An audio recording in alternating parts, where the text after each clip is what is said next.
Hello, team. So you're done your sale, you've got your approval. What's next? So what's next is you have to send the client a couple more documents to finish up, which is the reason why letter, the advisor disclosure, and the needs analysis form, along with this quick email telling them that, you know what, their policy is approved.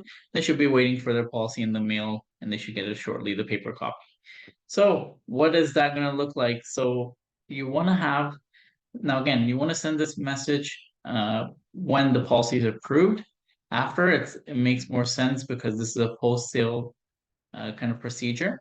So yeah, make sure the email has a good kind of subject saying that this is policy number XYZ, approval notice, reason why letter, and I get that the R, advisor disclosure and needs analysis form. So all these four things are present. What we need to do is just send to the client.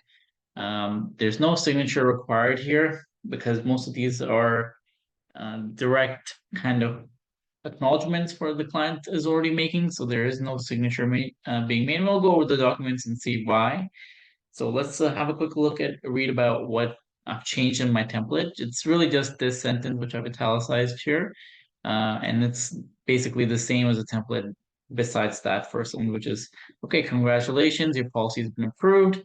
Please find part of the approval notice, reason why letter, advisor disclosure needs analysis in this email.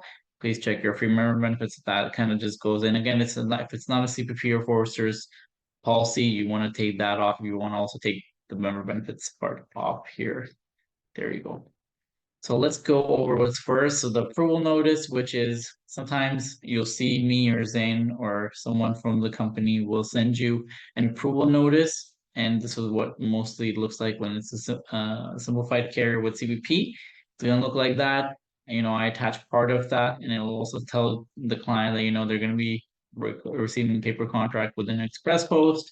Gives them the details on the frequency of their payments, their first payment when it begins, and what type of policy they got. So that's really important to have. And again, your advisor number is kind of there too. It's up to you if you want to have that or not.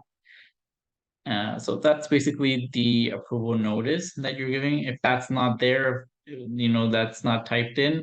If it's a different company, you want to type that in and put more details as possible. Again, I say this all the time. Your license is the most important thing. You want to protect it. It's going to make you millions of dollars. Trust me. So you want to protect it with everything you can. Now, let's look at the next kind of item here, which is the reason why letter. As of now, FSRA, which is our regulatory authority in Ontario, requires that we send a reason why letter, advisor disclosure, and needs analysis. So these three documents are really required as of February February 28th, it's today, so at end of March, I guess, beginning of March, end of February 2024, this is what FSRA requires from us. So let's go over the reason why, which I have right here. So reason why, just as the name suggests, is a letter stating why you've kind of chose the product that you did for the client. Again, you want to put the first name, last name here. And this is a good template to go off, but again, this one you want to have this as detail oriented as possible. So let's kind of just go over it one more time where you're telling the client what product they got. A lot of times when it's deferred life policies or deferred elite, you want to get the definition of what a deferred life policy is and kind of put it in brackets here, which is something I do which is where the 2-year deferral falls in. So it's stated in words again, and you want to copy that from the Canada Protection Plan official wordage from their website and just copy and paste that here. So that's really important. The face amount, you want to tell them what that was. The policy is issued by Canada Protection Plan, the policy number, and again, if the frequency and all those things are not stated in your approval notice, you want to put all that here. You want to tell them when we spoke, you indicated that the reason why, as the name suggests, the reason why they got the coverage was for funeral expense or whatever it is, or if it's to leave a legacy behind for the children, or if it's to protect their mortgages or whatever it is. You confirm that everything you said was truthful, did not hide anything with me or with the company that I'm working with. Again, you want to change that to if there's a different company you work with, not Canada Protection Plan. Be careful, guys. Please make the changes. take some time for this. And if any information regarding this needs your needs or facts of this letter are incorrect, please let me know right away. And if you have any questions regarding the policy, always do not hesitate. Just feel free to call me. So that's the reason why letter. Again, that's a very basic template. You want to put as much details as possible because every client is different. Every case you're going to have is different. Again, detail oriented. Make sure it has as much details as possible. The next document we're going to go over is the advisor disclosure. This is a disclosure just to go over, that there's no conflict of interest. You're not selling a specific company just because, you want to, or you're getting some type of extra compensation from the insurance provider. So this is a really important piece of document as well. We have to also tell the client things like, we're compensated based on commissions. Again, that's required by FISRA as well. So we have to tell them.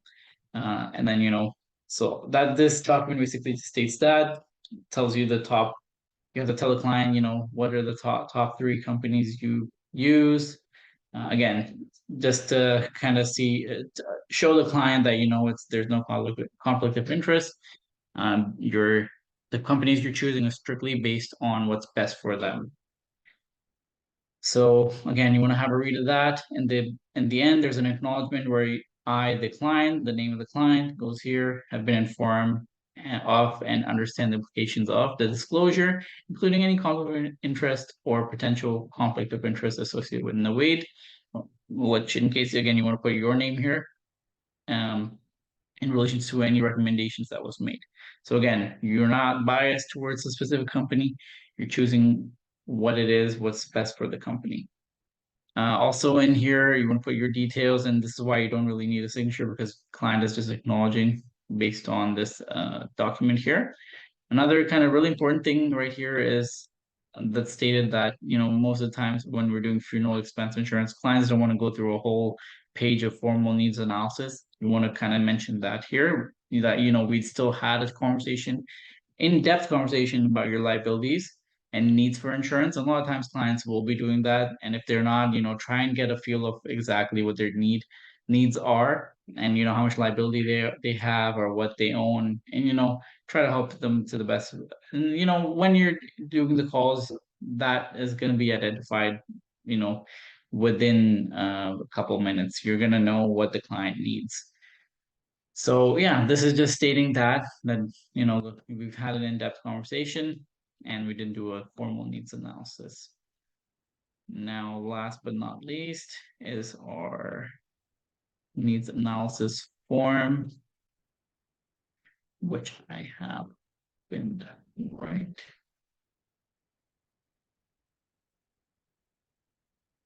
here. Sorry about that.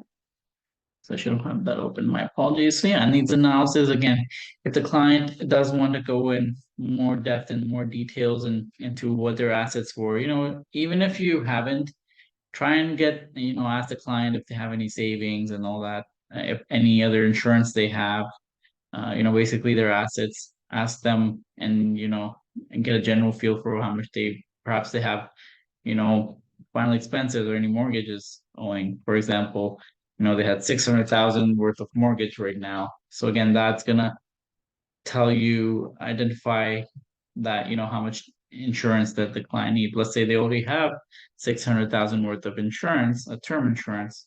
Again, so then their needs is zero. They don't really need insurance. Really, the next step is looking into the final expenses, because look at that. They have a final expense need of, for example, $10,000. And that is needed, right? So again, compare the assets and liabilities. And sometimes even if the client doesn't want to tell you more details, because clients don't want to do that, they just want to talk about quotes and just they've kind of predetermined in their mind what they need exactly already. Feel free to ask their like income, something like that. Get a general sense and put something here. So again, you've done something, and then get this signed. Try to get the needs analysis in, but again, if a client does not want to do it, you want to cross this page out, and put your initials here. And just again, in your advisor disclosure, you've kind of stated that the client did not want to do a formal needs analysis. So we did not do it because it's just a small policy they're getting for their funeral expense. So yeah, another very important document. That's basically it. The main three documents I want to go over in this email again. The template needs to change a little bit when you're writing the email, and that's it. Please, please, please, guys, make sure you're doing your reason why letters um, for all your clients, because the first person, the client will blame if they don't get their claim is you, unfortunately, because they'll say that advisor didn't warn me or this or that. So let's avoid those situations and scenarios in the future, and let's write our reason why letters. Again, thank you for your time, and we'll see you on the next one.